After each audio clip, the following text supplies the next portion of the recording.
telefonul e un tool foarte periculos în buzunarele noastre. Da. Adică e o armă, să zic așa.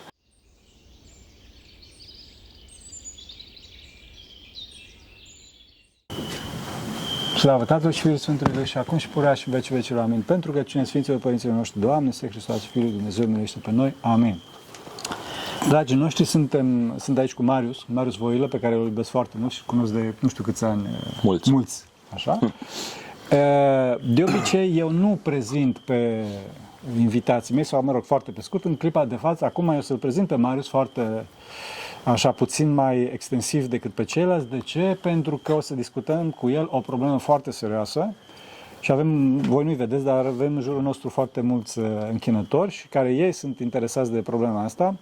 Este vorba de problema securității, despre problema factorilor umane, despre problema patimelor umane în securitatea informatică, securitatea cibernetică.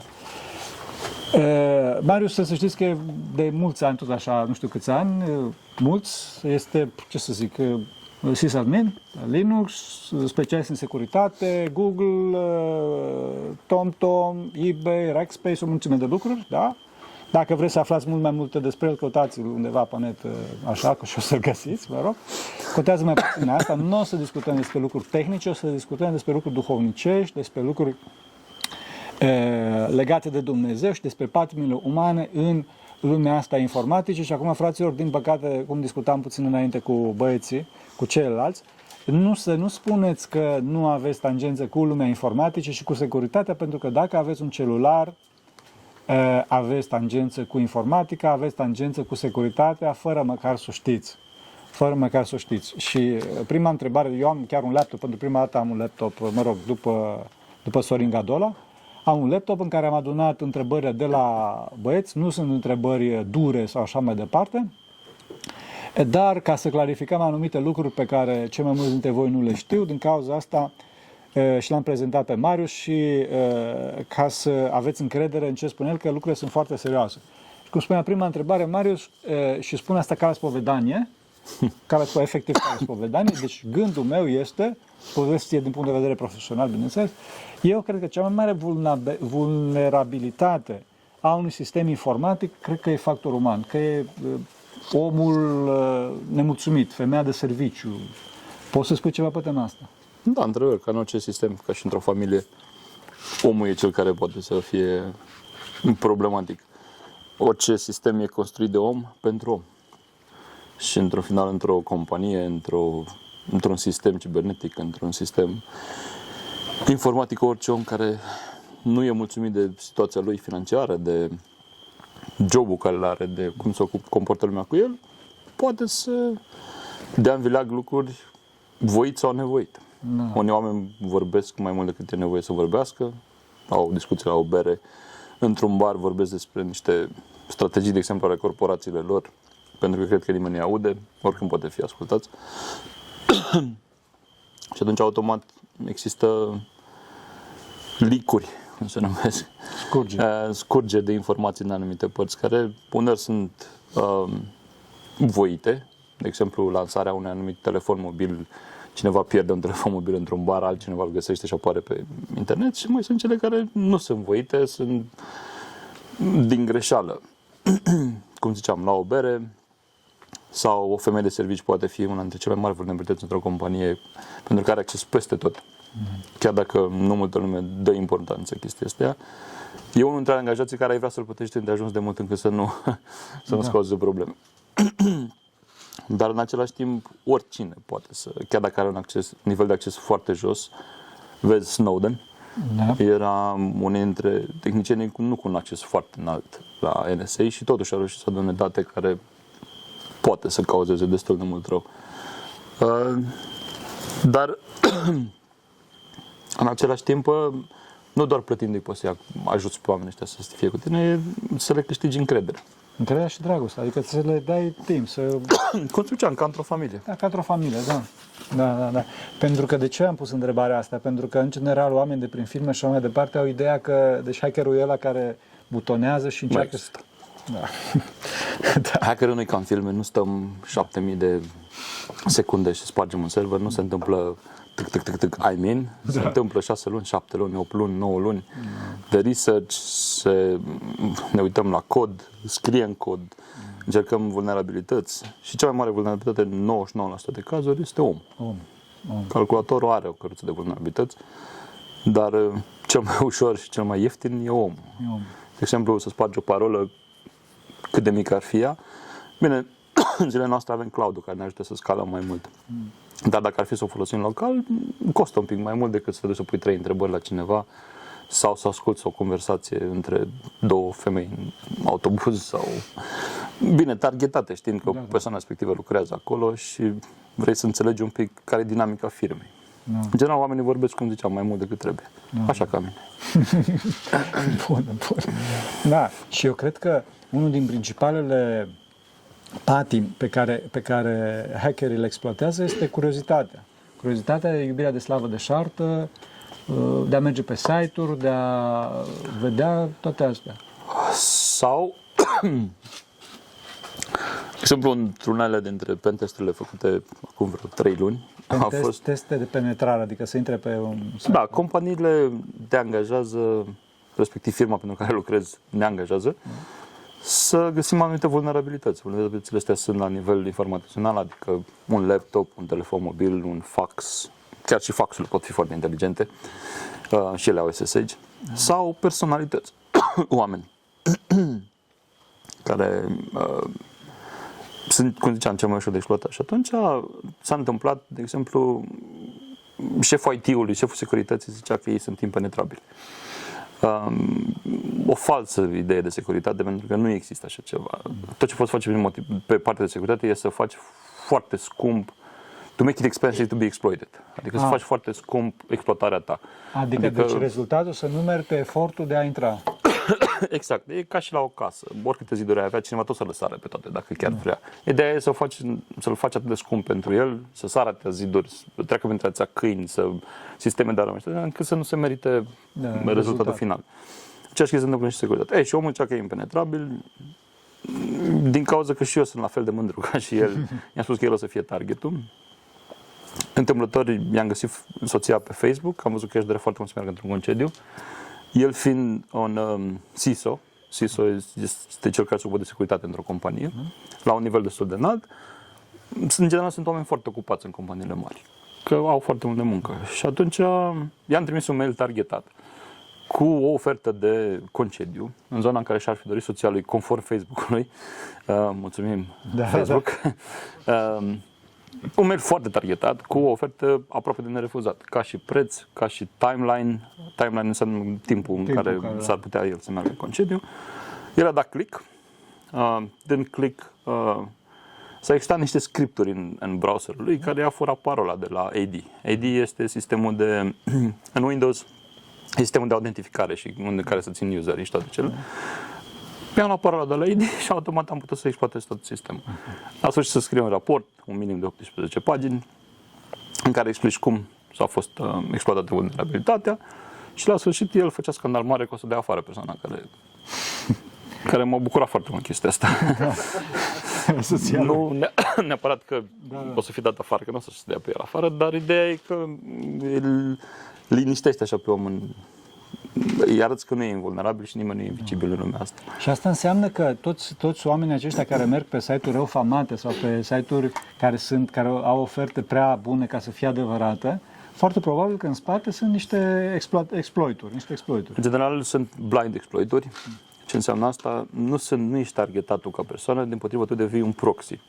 Adică ca cineva să-și ascundă oarecum identitatea. Nu există să ascunzi identitatea total pe internet, decât în seriozitate trebuie să stabilești cine e cel care te atacă. Dacă atacantul e un guvern, să-ți ia adio de la a-ți ascunde identitatea. Guvernele au nelimitat resurse, și materiale și oameni, și plus că mai este încă în securitate este un exploit foarte mare, se numește rangă. Adică te ia cineva de acasă, te duce undeva și te bate până... Cred că e un acronim. Te bate până când... până ai ceva de zis. Am înțeles. Și atunci, ca să te ascunzi identitatea, o să treci prin mai multe proxy-uri de genul acesta. Și tot să ai IP în Grecia, după aia IP de România și să tot Îți ascuns ciclezi. ca și într-o ceapă. Exact. Și tu o să fii parte ca și om care a intrat din greșeală pe un site mult sau mai puțin cunoscut, ești exploatat. Asta înseamnă că ca să nu fii exploatat, țineți browserul up-to-date, adică de câte ori vezi că e un update, nu zic că îl faci altă dată, e mai bine să l-ai făcut. Sistemul de operare, la fel, și încearcă să-mi dai click pe orice porcărie care primești pe mail. Deci, În general, dacă oferta e prea bună să fie adevărată, întotdeauna așa e. E prea bun să fie adevărat. Și decât să fii parte din asta, pentru că legal poți să fii adus într-o instanță, nu ajungi în închisoare, Doamne ferește, sau alte nebunii, dar îți poate face viața un mic iad pentru o săptămână, două, pentru un exploit sau cineva care a exploatat o instituție guvernamentală folosind proxy-ul tău. Deci deci o de acasă poate să fie folosit calculatorul sau Da. mașina de spălat sau frigiderul să atace guvernul. Da. Se întâmplă. Se întâmplă foarte multe atacuri DDoS de genul. Unele foarte cunoscute au fost cele de la Anonymous. Prin anii, acum câțiva ani, nu mai mi-aduc aminte, exact, în care încurajau utilizatorii să-și instaleze o aplicație pe calculatoare și asta făcea parte dintr-un botnet. Botnetul înseamnă o rețea de roboți, exact ceea ce am filmat toți, care aplicația asta pornea și dădea ping-uri. Ping-ul e trimiterea unui anumit număr de pachete, îl trimiți, calculatorul funcționează în sistemul tău, tot trimiți un pachet, exact ca și oamenii. Hei, Gheorghe, da, Ion, s-a făcut acknowledgement-ul și după aia începe conversația. Pachetele astea țin serverul respectiv ocupat, ceea ce înseamnă că nu funcționează în parametri normali. Mai că strigă 1.000.000 de hei, Gheorghe, o să fie mulți Ioni. Da, o să fie mulți Ioni și o să iasă fum din... Și Anonymous a făcut chestia asta, oamenii au fost conștienți de ceea ce fac, pentru că au instalat aplicație, mulți în America au ajuns în închisoare din cauza asta, pentru că legislația în America e un pic diferită de Europa. Dar sunt cei care nu sunt conștienți de chestia asta. Adică tu faci asta fără să dai seama. Mai sunt criptominerii. Minatul criptomonedelor nu mai e atât de profitabil. Adică la cât costă curent în zilele noastre și la cât curent consumă un rig, un sistem, o instalație de minare, nu e atât de profitabil. Și atunci folosim mai multe laptopuri din toată lumea. Asta devine profitabil că tu nu plătești curentul.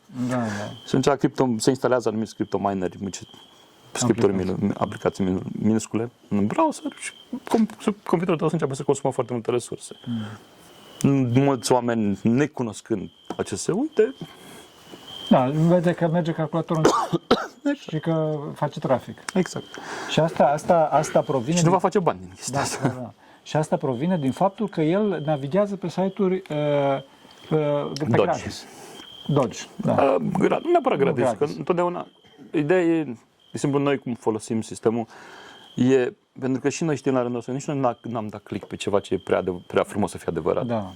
Deci creezi acel frumos adevărat, adică îl faci cât mai real. Mail-ul, de exemplu, sau tot felul de... Niște articole, niște produse de vânzare care sunt sau nu sunt ce sunt. În general, la un preț, deci un produs gen, nu știu să zicem, paharele astea, costă 10 lei. Ai cumpărat produsul, nu te doare atât de tare că ai pierdut 10 lei, oricât de sărac ai fi sau de bogat ai fi, nu e o problemă atât de mare. Dar în sistemul, în timpul în care ai făcut checkout-ul, ceva s-a downloadat, ca și sub formă de factură, într-un PDF, ai dat double click să vezi factura respectivă și automat s-a instalat un mic script pe calculatorul tău. Nu ți-ai dat seama de treaba asta și asta e. Omul cum se poate proteja? În primul rând, prin atenție. În general, site-urile trimit facturile pe mail, nu-ți apară în browser. Dar de printr-un antivirus. Cât de slăbuț ar fi antivirusul, are capacitatea să detecteze marea majoritate asta. Și acum, bineînțeles că sunt exploatările zero day, se numesc. Zero day înseamnă că sunt exact 0 zile de reparare la ele. Deci când apare ceva, închipuiți-vă o țeavă care cineva dă o gaură în ea. Întâmplător dă o gaură în ea și ai 0 zile să le repari, că altfel se inundă valea asta. Aceeași chestie se întâmplă și cu vulnerabilitate de genul ăsta. Developerii au 0 zile să o repare. Exploatarea e deja pe internet și poți să o folosești cu oricine. Sunt cei care se numesc script kiddies, adică niște copilași care folosesc scripturile altora. sunt cei care le exploatează pentru diverse beneficii, bani, criptomonede. Dincolo de Script Kiddies, există și organizații malefice, adică există și organizări? Da, Anonymous e una dintre Anonymous, ele. de exemplu, Dar da. sunt mai multe organizații, n-am să le numesc pe toate, că sunt Da, zeci, sigur, sute. sigur. Dar Vreau să spun deci că criminalitatea cibernetică este ceva foarte serios. Deci nu mai există, eu știu cum să zic, hackerul ăla singuratic. Bine, mai există... n-a fost niciodată un hacker singuratic. Nu? Nu, hackerul singuraticul De obicei, în filme și oamenii așa au ideea. e foarte, e exact ca și hoții. Nu există neapărat un hoț care acționează singur. Nu trebuie să fie mai mulți oameni să facă chestia asta. Hackerul ăla singuratic e o imagine Romanțată, sau... romanțată sau mai mult din cauza frustrării oamenilor, pentru că cibernetica și atacurile cibernetice nu sunt ceva foarte ușor de identificat. Tocmai din cauza că e atât de largă și de varie area, de nu poți să zici o să te atace cineva prin zona asta. O să fie o să te atace cineva. De undeva, nu știu de unde. Da. Și atunci oamenii, cred eu, deci asta e opinia mea, nu e o definiție sau ceva, dar să cred definiția asta că omul e un om izolat, un om asocial, un om care nu e capabil să socializeze, dimpotrivă, un hacker e foarte capabil să socializeze, de-aia e capabil să-ți exploateze angajații. Am înțeles. Pentru că doar un om care cunoaște un pic de psihologie, cunoaște un pic de interacțiune umană, poate să interacționeze cu un om în care să-l convingă să vorbească niște chestii care n-ar le-ai vorbi cu un străin. Exact. Și atunci, cam asta ar fi dovada că hackerul la singuratic nu e doar un hacker singuratic. Noi suntem o companie, de exemplu, deci nu suntem... Da. Ce am vrut să spun? Aplicațiile astea care sunt pe gratis, eu știu, pe Android și pe... Cât de safe sunt? Cât de... Marea majoritate sunt safe. Mare majoritate. Dar mai sunt clonele lor. Acelea nu sunt safe. Clonele, de exemplu, e aplicația de TikTok, care toată lumea o știe, are milioane de download-uri. Și mai este aplicație, nu zic că există, dar eu, de exemplu, pot crea o aplicație care se numească TikTok, dar în loc de K să fie C. TikTok, TokK. Pun aceeași siglă, același logo și o să prostesc cel puțin 30 de utilizatori să dea click pe chestia asta, să o instaleze. O să aibă aceleași filmulețe, o să le downloadeze de pe TikTok, doar că o să facă și alte chestii. Am înțeles. Citire de mail-uri, de exemplu, plățile cu cardul, poți să le citești. La ce ajută toată informația asta? Îi zice, de ce mă interesează pe mine? De exemplu, multă lume, discutam cu multă lume, zicea, cu ce te ajută pe tine că știi ce am plătit cu cardul trecut? Mă ajută foarte mult, pentru că eu pot să sun banca, să spun că mi-am uitat utilizatorul și parola de la login, dar mi-aduc aminte ultimele tranzacții care le-am avut, ceea ce e foarte important. Și atunci banca, nu în 100% din caz, dar în 50% din cazuri o să-ți dea informațiile necesare. Am înțeles. Și de-aia telefonul e un tool foarte periculos în buzunarele noastre. Da. Adică e o armă, să zic așa. Și TikTok, că tot a venit vorba de TikTok. TikTok nu ne urmărește, nu? Nu există aplicație ca să nu urmărească. Cu vari motive. Deci nu neapărat motive de, nu știu, paranoice, malefice, în care vrea să știe ce face la fiecare secundă, dar din aplicațiile folosesc sistemul ăsta de tracking, Analytics se numește, să vadă cum interacționează userul cu aplicația respectivă. Gen, cum dă click pe anumit filmuleț, la ce filmulețe se uită mai mult, dacă se uită mai mult la comice sau mai mult la, nu știu, la fanii cu animale sau cu pisici sau cu alte nebunii, ca să știe ce să-i targeteze mai mult utilizatorul respectiv și reclamele să fie cât de mai mult targetate. Cum aveți că sunt aplicații și relativ malițioase, mai malițioase, cum ar fi TikTok-ul, care iau un pic mai multe date decât ar trebui să le ia. TikTok, de exemplu, în China prezintă mult mai mult filmulețe educaționale pentru tineri. De exemplu, arată foarte multe filmulețe despre cum nu știu ce tânăr o reușit în viață făcând nu știu ce investiții. Pe când restul lumii prezintă brain dead movies, filme pentru oameni morți mental, cum ar veni. Pentru prăjit mintea. Nu, neapărat. Eu consider că oamenii sunt deja prăjiți la minte. Adică dacă mă stai așa și te uiți la niște filmulețe care nu vezi nicio grimasă pe față, nimic, e clar că nu e ceva regulă. Și mai sunt aplicațiile care sunt total malițioase, care fură, cum ziceam, mail-uri, parole, date, poate să citească tastatura. De-aia multe aplicații de banking creează o tastatură în aplicație. Tastatura lor. tocmai ca să nu se poată citi. Am înțeles că la un moment dat cei de la FBI și-au aruncat tasăturile la propriu pe geam. Da. Acum ideea e, cum ziceam, securitatea nu există pe motiv că lumea asta evoluează în permanență, ca și lumea războiului, ca și toată lumea, a medicinei și asta tot timpul evoluează. O tastatură, ca și un hard disk, nu contează cât de mic sau de mare el, emite un anumit sunet. În momentul în care cineva tastează, fiecare tastatură are un anumit pitch. E ca muzică. Da, asculți muzică, sunet propriu. Metallica, de exemplu, să aibă un anumit ritm, Megadeth un anumit ritm, Guță un anumit ritm, în fine. Înțelegeți asta. Și atunci s-a descoperit că anumite tastaturi, de exemplu, anumite tastaturi tip Dell, pot să asculți și să identifici ce taste se tastează. Și atunci poți să folosind sunetul ăsta, poți să emulezi ce a făcut userul respectiv. Am înțeles. Mai este și cea, dacă ești într-o cameră vis-a-vis sau la o distanță relativ micuță, cu nu foarte mult zgomot în jur, poți să citești clicul la hard discuri. Serios? Hard discul e ca un pick-up, basically. Bine, simplific foarte mult din cum funcționează el, dar e un plac așa, care scrie datele așa, de la mijloc spre exterior.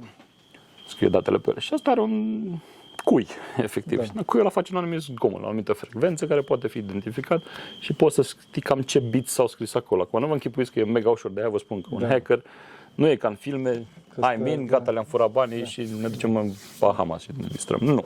E, cum ziceam, asculți tastaturile și le înveți să vezi. O să iei o tastatură acasă și te-ai pus să apeși pe A de 30 de miliarde de ori până înveți sunetul respectiv și o să începi să asculți, ok, am apăsat A, acum am apăsat M, acum am apăsat. Deci chiar e foarte mult research. Chiar nivelul ăsta de dedicare. Chiar nivelul ăsta fantastic. De ce? Pentru că se pare că se merită, cum să zic, rezultatul. Deci, pentru ethical hackers, cum suntem noi, de exemplu, firma pentru care lucrez eu și eu implicit, ethical hacking înseamnă că încercăm să te ajutăm. Da, adică deci te hackuim, dar nu-ți facem rău. Da, nu-ți furăm nimic, îți spunem, hei, te-am hackuit prin metoda asta, mai sunt evident și altele, așa poți să-ți repari găurile care le ai și așa poți să faci viața mea mai grea. Da. Dar sunt ceilalți care nu sunt foarte ethical. Căciulele negre. Da. Căciulele albe, voi sunteți căciulele albe? Un fel așa, că ninja alb și ninja negru. Da. Dar, din nou, și aia nu toți sunt. De exemplu, Anonymous toată lumea ridică în slăv, că fai de mine cât de mult bine face, dar Anonymous a furat foarte mulți bani în băncile oamenilor. Am înțeles. Doar că, oarecum, o romanțare E romanțarea asta a hackerilor care fac bine, pentru că la un moment dat au făcut un DDoS împotriva nu știu ce molester pedofil sau alte nebunii și s-a creat ideea asta, că exact cum se face acum Anglia, de exemplu, și alte țări în Europa vor să diminueze criptarea, SSL. Ați văzut fiecare site pe care intrați are HTTPS bla.com. Asta e o criptare SSL, ceea ce înseamnă că eu dacă stau între calculatorul ăsta și dumneavoastră și eu stau aici și mă uit în ecran, pot să văd ce e. Acum, prin criptarea asta, eu pot să văd doar niște bazaconii pe ecran, nu pot să-mi dau seama ce se întâmplă exact. E cum Anglia au început o procedură foarte de luptă împotriva SSL-ului pentru că zice că și end-to-end encryption la aplicațiile de chat. End-to-end encryption ce înseamnă? Înseamnă că cheia, eu când scriu un mesaj, se criptează cu cheia mea, mesajul respectiv. În momentul în care îl trimit, serverul care ajunge de Signal sau altele, sau WhatsApp, știe toată lumea. WhatsApp-ul din păcate nu e așa, dar în fine. Când ajunge informația aici, nu știe ce informație e el. El primește un bulk de informație, primește un bulgăre de blauri, care le ia mai departe și le transmite mai departe. Dar noi, din cauza că ne cunoaștem, fiecare avem cheile noastre, publice, bineînțeles. Și atunci mesajul se decriptează la cap. Asta înseamnă end-to-end encryption. Din nou, oversimplified. Foarte simplu. Adică vreau să spun că există un tunel sigur între cei doi... Da. Și atunci, ei ziceau că în lupta împotriva pedofililor trebuie să distrugem criptarea asta. Sub un motiv foarte...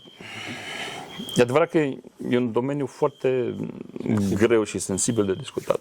Dar dacă e să fim realiști și foarte straightforward, pe față, sincer. Pe față, da, și sincer, pedofilii...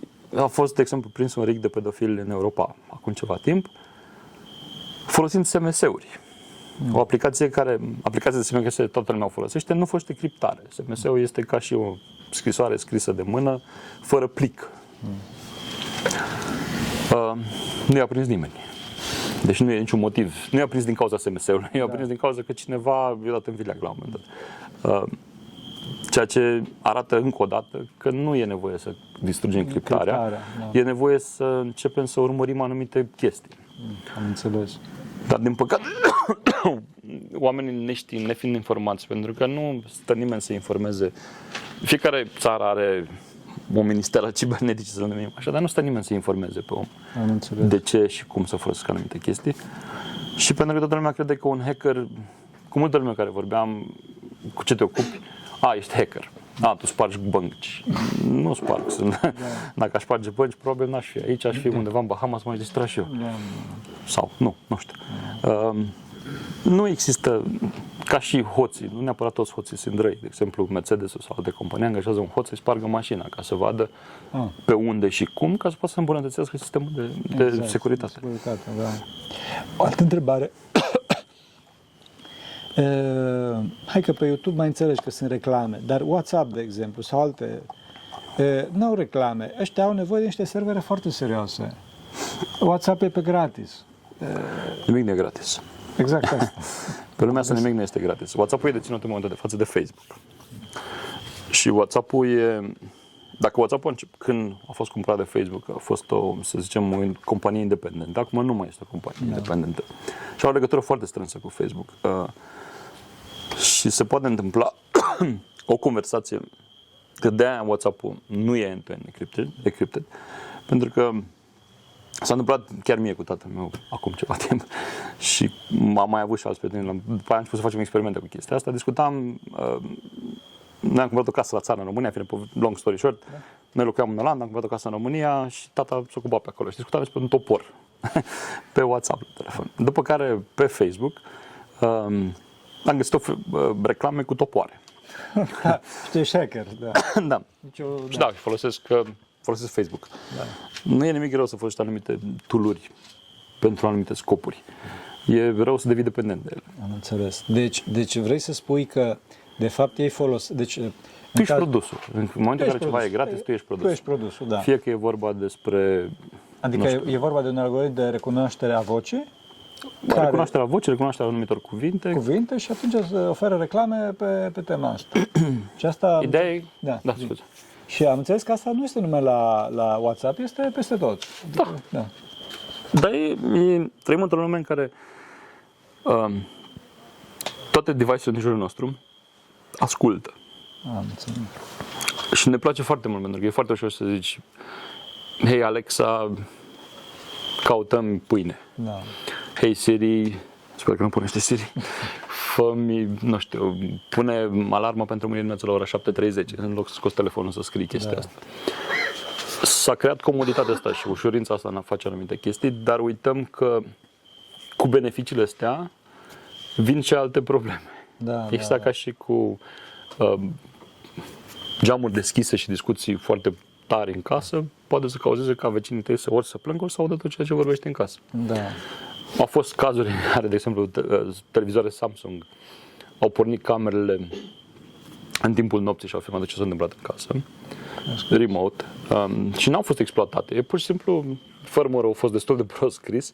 Nu au fost malițios la început toate chestiile astea, au fost pur și simplu bug-uri, probleme cu software-ul respectiv. Dar ideea e că dacă software-ul poate să facă chestia, oricine poate să le controleze remote. Am înțeles. După aceea au fost camerele Ring, cele de la Amazon. Amazon l-am dat, vinde niște camere, se numesc Ring. Sunt ca și niște sonerii cu video. Pe ele sunt foarte micuțe, foarte ușor de montat. Folosesc wireless unele dintre ele sau poți să folosești în cablu UTP.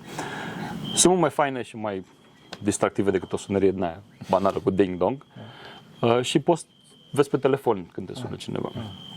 Problema e că în camerele astea am dat foloseau o parolă default și au fost exploatate de pe internet, în care la un moment dat chiar un hacker, aș numi script kiddies, că la nivelul ăsta n-aș putea să numesc hacker, dar în fine, le-a vorbit prin Alexa oamenilor că vă filmez, vă văd copilul în momentul de față. Și oamenii oarecum, bineînțeles că eu speriat de chestia asta, în fine, l-am dat Amazon a reparat problema respectivă și acum e ok. Cât de ok o fi până la următoarea vulnerabilitate, Dumnezeu știe. Da. Dar ideea este că toate chestiile astea legate în cloud tu n-ai control. Da. Și ce se întâmplă în clipa în care un guvern ajunge să fie malițios?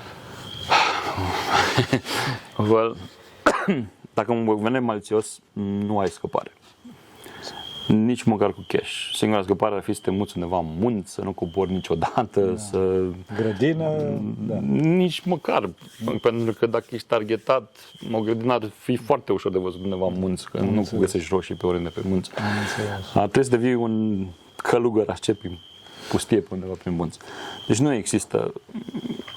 E un mit că tu poți să devii invizibil. Sigur, Born Identity și 07 și 007 și alte nebunii de filme n-au nicio treabă cu realitatea. Agentul 007, pentru cine nu știe, da. N-au nicio treabă cu realitatea.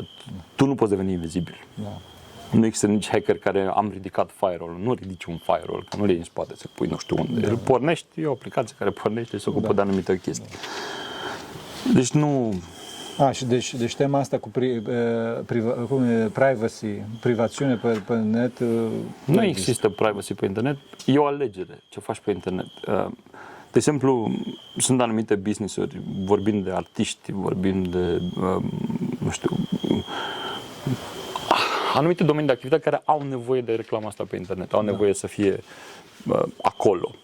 Acum s-a creat ideea asta de influencer. Orice copilaj de 15 ani poate fi influencer. Nu e capabil să vorbească, n-ar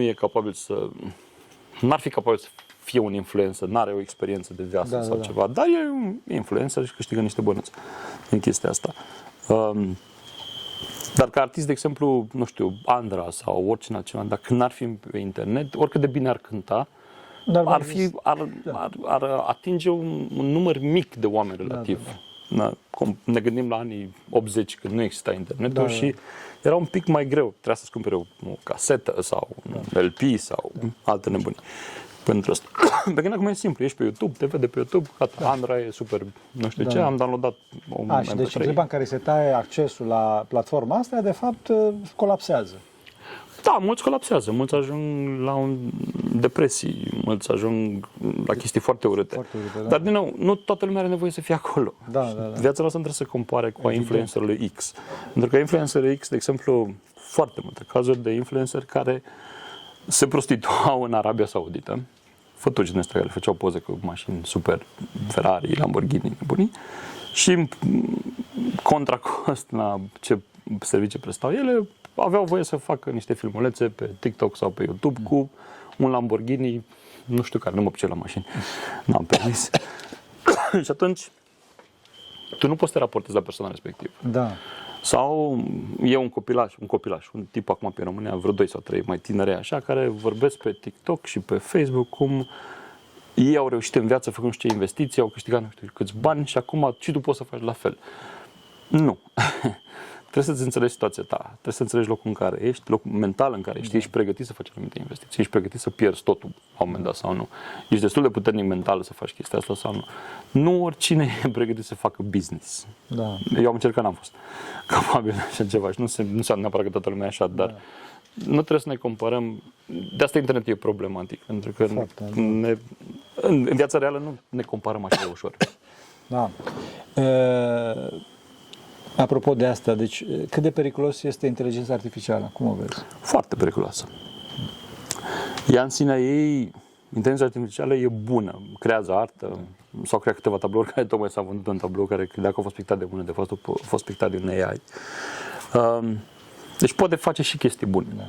Dar inteligența artificială creează deepfake-uri. Un deepfake este, eu iau acum fața lui Putin, creez un video pe YouTube, în care Putin vorbește, să zicem, despre cățelul lui, că e iubitor de câini, și eu, în deepfake-ul respectiv, gura lui se mișcă altfel decât asta. Sunetul vocii lui e altceva, prin adunarea multor cuvinte și crearea frazelor. Și zic, ok, mâine o să dau drumul la bombe pe România, China și nu mai știu ce altă țară. E atât de realist, de aproape imposibil să-ți dai seama dacă e real sau ireal. Asta este un deepfake. Sau a patriarhului, sau oricine vrei tu. Sunt multe cazuri pe internet în momentul de față care s-au făcut exemple de genul ăsta. Adică deci clipuri cu oameni care li s-a pus în gură cuvinte care ei nu le-au spus de fapt. Din păcate, da. Și e foarte greu să-ți dai seama care e un fake și care e un real. Ferească Dumnezeu. Ferească Dumnezeu. Și ce se întâmplă în clipa în care, de exemplu, inteligența artificială gestionează un sistem critic? Sănătate, bancă... E foarte... În momentul de față ar fi foarte greu să facă chestia asta. Dar dacă a reușit la un moment dat să fie atât de matură încât să facă și chestia asta, aș zice că e cel puțin problematic, pentru că inteligența artificială învață din exterior. IBM a avut la un moment dat un proiect de inteligență artificială, câțiva ani în urmă, care era folosit de studenți de doctoranzi să scrie lucrările. Cineva pe Twitter a aflat care este handlerul, username-ul robotului respectiv, AI-ului respectiv, și ce caută el să învețe. Și l-a învățat să înjure. Și au apărut foarte multe lucruri de doctorat cu înjurături în ele. Dar asta nu a fost cea mai mare problemă. Cea mai mare problemă a fost că după vreo 2 luni a devenit foarte rasist. Robotul respectiv, și în final trebuie să-l oprească, să restarteze. Dar închipuiți-vă într-un sistem în care n-ai opțiunea să-l oprești atât de ușor. De exemplu, un sistem medical în care sunt atâtea informații despre oameni. Bine, slavă Domnului, într-o țară ca România, unde sistemul medical e încă pe hârtie, dar în alte țări unde sistemul medical e foarte centralizat, un AI să o ia razne să, nu știu, să dea un tweet despre boala ta venerică. Da.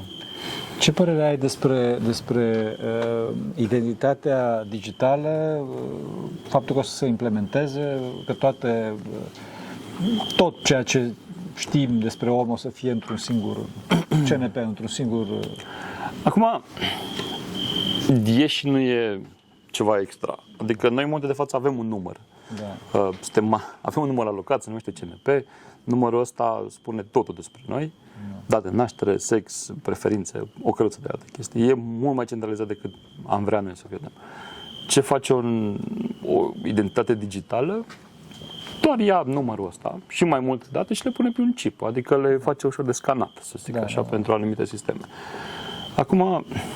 Deci am înaintat destul în direcția asta. Da. Și, sincer, nu știu dacă aș fi pro sau contra chestia asta. Nu cred că sunt aproape sigur că nu suntem în faza în care să ne implantăm chipuri pe sub piele și că asta e ideea. Da, dar pașapoarte deja sunt electronice, deja au un chip în ele care are anumite informații pe ele, anumite date biometrice, cum ar fi amprenta. Dar într-un final ne cramponăm așa atât de mult despre identitatea asta, dar uităm de telefonul mobil, care are ori fața noastră, ori amprenta noastră în buzunar, are toate datele despre noi, mail-uri, texturi, SMS-uri, WhatsApp-uri, poze, toată viața noastră e pe un telefon. Și în China îi urmăresc pe oameni la sânge, fără chipuri, fără nimic. Adică... Da, prin camere. În camere, da. Un sistem foarte inteligent de urmărire facială. S-a creat sistemul ăsta, sistemul ăsta bancar în funcție de câte credite ai, să le numesc așa. Credit social. Da, și să folosește fața să te urmărească. Deci nu e neapărat o nevoie de un chip să facă ceva. Acum înțeleg că mulți părinți aveau probleme trecut cu asta. Părerea mea personală este, de exemplu, mulți s-au luat după Sfântul Paisie, că zicea nu luați noile buletine. Dar el se referea la greci, când s-au scos buletinele vechi pe care se scria că ești ortodox sau nu, s-au înlocuit cu cele noi care nu scria nimic despre, nu mai avea nicio treabă. Pentru că grecii încă n-au chipuri pe bucata de hârtie care o folosesc ca și asta, cred eu.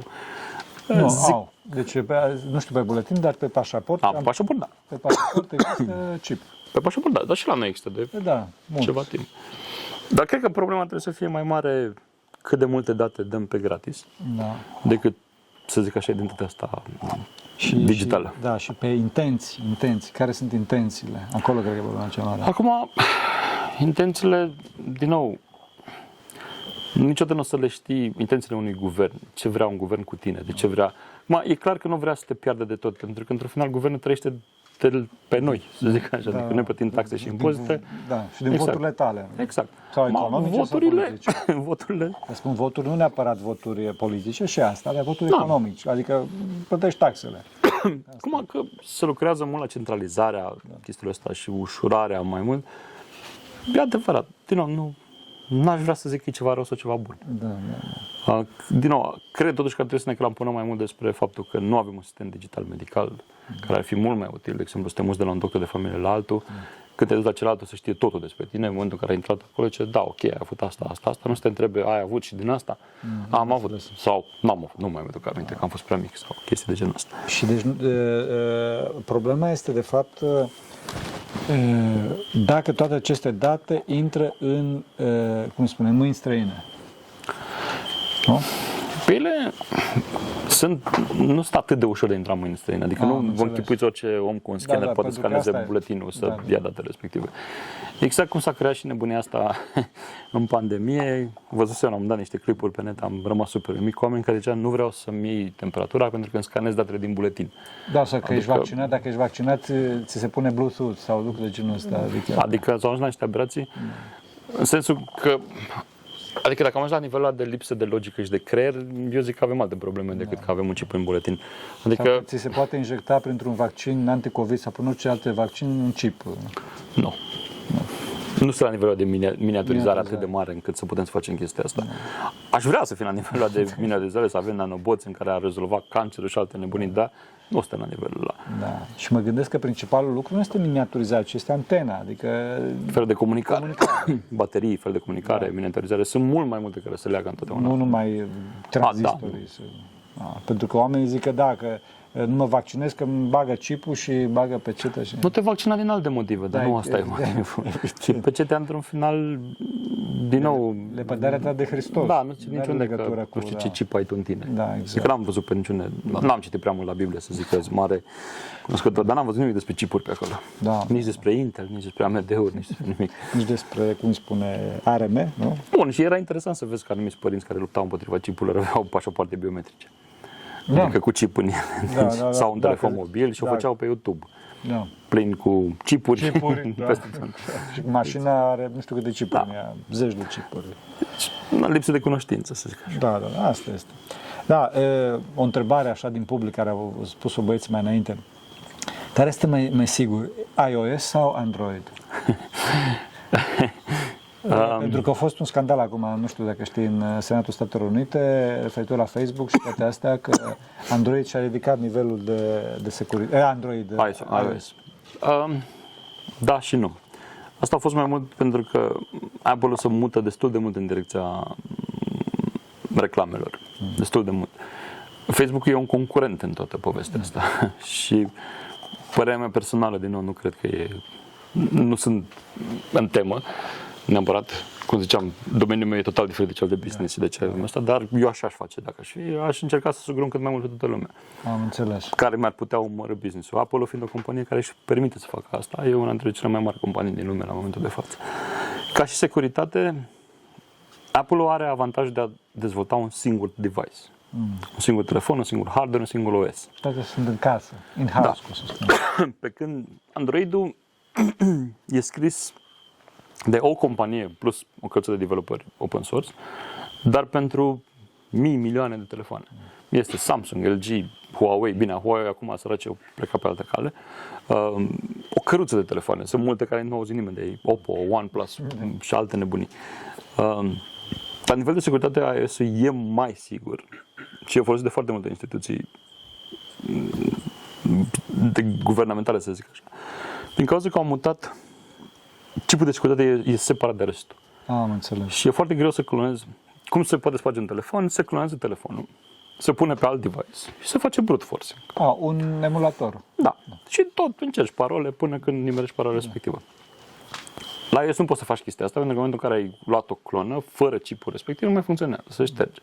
Pe iOS, dacă încerci mai mult de 10 ori, bine, e un feature care trebuie să-l activezi, deci nu e activat default. Dacă încerci mai mult de 10 ori brute force, automat ștergi tot de pe telefon. Deci ai pierdut. Da, și dacă e criptat, s-a dus totul. Că șterge cheia de criptare și atunci fără ea, chiar dacă tu iei datele, e o mână de date care nu înțelegi nimic din ele. Deci din punctul ăsta de vedere e mai sigur. Dar din nou, în momentul în care ai activat iCloud-ul pe el, s-a terminat securitatea lui. Pentru că în momentul respectiv cheia de criptare e salvată în iCloud, ceea ce înseamnă că Apple are acces la ea. Ce înseamnă că o instituție guvernamentală care are nevoie de acces la telefonul tău poate să ceară la Apple cu un mandat de rechiziție, poate să zică, dom'le, dă și mie cheia de criptare lui X. Uite, cheia decriptează telefonul și gata, să rezolvă problema. Dacă nu activezi iCloud-ul, dacă ții, mai ales că acum s-a activat o nouă funcție În Android chiar a fost o problemă de curând cu un caz în care și în Android și în iOS au activat aceleași funcții, e lupta împotriva pedofililor, pentru că asta e noua tema lumii. Da, am înțeles, pretextul... Da, cineva a făcut o poză, copilul lui avea, în America se întâmplă asta, avea o iritare sau ceva, o iritație și o umflătură undeva în jurul zonei genitale. A făcut poza, a trimis-o doctorului că suntem în pandemie și nu putem să ne deplasăm așa de ușor. Doctorul s-a uitat la poză, i-a spus că mai stai vreo 2 zile, dacă nu se retrage, vii să vedem ce se întâmplă. Toate bune și frumoase, a doua zi s-a trezit, contul lui de Google închis, contul lui de Google Voice închis, totul blocat, poliția anunțată, caz de pedofilie. Pentru că era o poză pe telefonul lui cu o zonă genitală a unui copil. Super eficient sistemul, aș zice eu, dar în același timp problematică. Pentru că s-a scos din context toată povestea asta.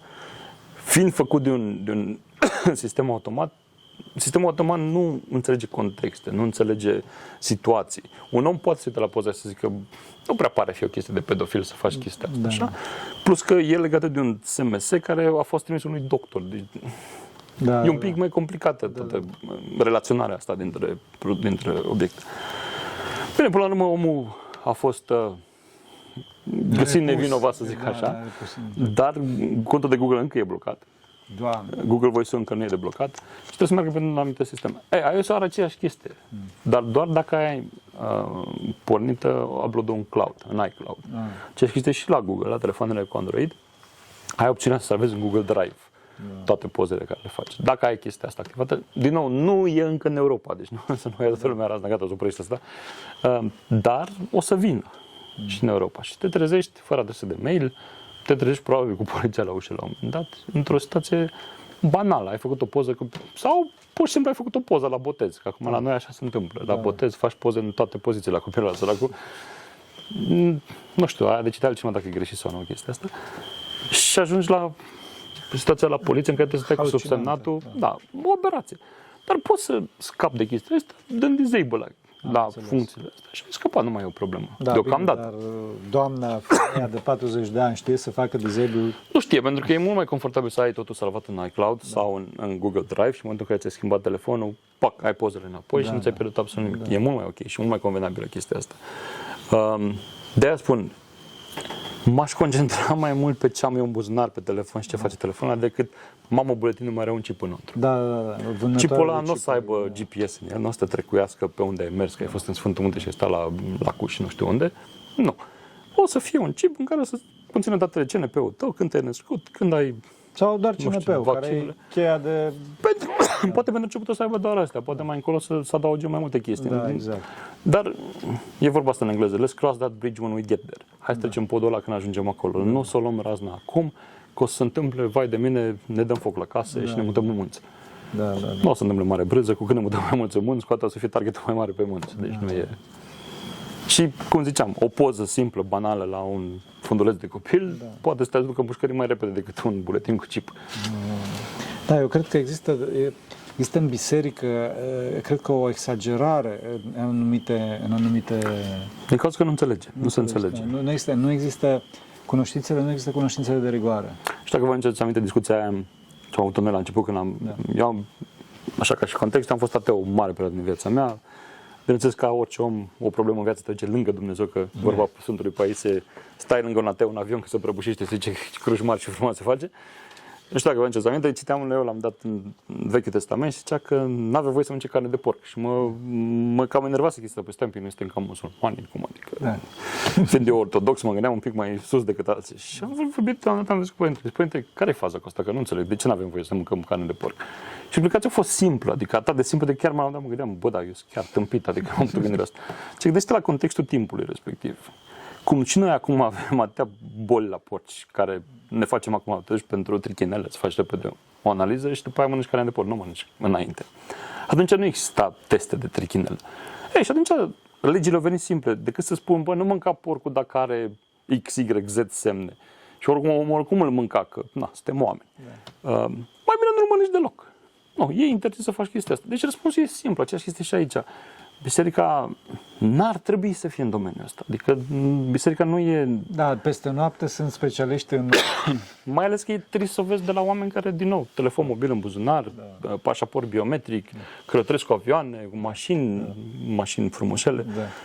Deci nu e domeniul tău. Domeniul tău e să te ocupi de sufletul meu. Da. Ocupă-te de el, nu de fizic. Că fizicul, da, bine, spune să fac metanii, să țin post, să fac alte nebunii, dar nu îmi spune, Doamne, ce ceas ai? Aoleu, are chip în el, e gata. Păi și dumneata ai ceas tot smart.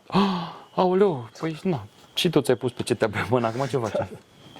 Da, întreagă poveste. Mulțumim tare mult, Marius. E foarte, foarte important și cred că e nevoie de expertiza de rigoare, e nevoie de puțină educație în biserică, pentru că oamenii sunt bine intenționați, doresc într-adevăr să-și salveze sufletele, dar cred că e nevoie și de puțină expertiză în anumite domenii, dar nu să-și aroge ei, adică să nu zică ei, să nu zică eu sunt expert în domeniu, bineînțeles, așa, cum să zic, citind 2-3 postări pe net, nu devin... N-ai cum să... Și-eu am citit 3-4 postări pe net, dar nu mă face preot. Da, corect. Dar, din păcate, asta nu e neapărat a bisericii problema. Problema e la nivel Global. În școală nu te învață nimeni, nu știu, cum să-ți iei un credit în bancă și ce înseamnă asta când ai crescut mare. Le afli de hard way. Să ai făcut un credit în bancă și te-ai trezit în probleme imense cu ea. La fel de bine nu te învață nimeni că, ok, ți-ai instalat aplicația pe telefon și ai dat acolo I agree, fără să citești toate termenele și condițiile, fără să citești că ți-ai vândut rinichiul, de exemplu. Da. O glumă, bineînțeles, dar poate să existe chestia asta, n-am dat în terms and conditions și cineva poate să vină după el. Da, deci e vorba de o educație și cred că la ora asta, într-adevăr, și asta cred că este la nivel planetar, adică deci copiii și noi nu suntem educați să gândim critic, adică să ne pregătim într-un anumit domeniu și să, pe de altă parte, să ne credem gândului, adică noi suntem specialiști în absolut orice domeniu. Am fost specialiști în vaccinuri, în chipuri, în război acum, adică peste noapte. Peste noapte. Slavă lui Dumnezeu, mulțumim tare mult, Marius, Dumnezeu să te binecuvinteze, pentru că, într-adevăr, avem nevoie să clarificăm anumite lucruri și mai ales, oameni buni, trebuie să știți să nu ne credem gândurilor, că, eu știu, cunoaștem anumite probleme și să știm că problemele sunt în altă parte. Sunt în altă parte și din cauza asta, haideți să fim puțin smeriți, să ne concentrăm pe rugăciune și să ascultăm pe cei care, într-adevăr, știu și să nu, și asta este o altă mare durere a mea, să nu ne înțepenim în poziția noastră, în clipa în care poziția noastră se dovedește a fi greșită. Cred că asta e o mare, mare problemă. Mare problemă. Da. Mulțumim tare mult. Pentru că cine Sfinților Părinții noștri, Doamne, Iisus Hristos, Fiul lui Dumnezeu, miluiește pe noi. Amin. Amin.